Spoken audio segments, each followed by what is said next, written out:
నేను వచ్చేటప్పటికి 76 మంది పిల్లలు ఉన్నారు.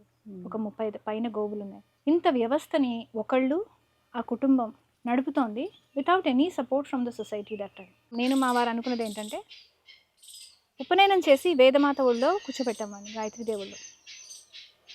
ఆవిడ చూసుకుంటుంది. నాకు నా బిడ్డ గురించి భవిష్యత్తుతో ఏంటి బెంగ?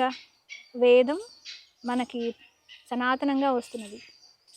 వేదం చదువుకుని పిల్లవాడు ఇంత చక్కటి వాతావరణంలో పెరిగిన తర్వాత వాడు ఏమవుతాడనే బాధ నాకెందుకు? అమ్మవారు చూసుకుంటుంది అని ఒక నమ్మకం. ఇలాంటి గురువు చేతిలో పెడుతున్నాం మనకెందుకు భయం అని ఒక నమ్మకం. 2.5 ఏళ్లలో మా బాబులో వచ్చిన మార్పు నాకు చాలా సంతోషం కలిగిస్తుంది. మేము గర్వపడతాం. అలాగే ముందు చాలా ఆదుర్దా పడ్డ తల్లిదండ్రులు, అత్తమామలు ఇప్పుడు పిల్లవాడిని చూసి ఆనందపడుతున్నారు. వాళ్ళే బిగ్గెస్ట్ సపోర్టర్స్ విద్యారణ్యానికి. మా మామగారు ఇస్తూనే ఉంటారు. ప్రతి సంవత్సరం వారి కాంట్రిబ్యూషన్ ఉంటుంది పాఠశాలకి.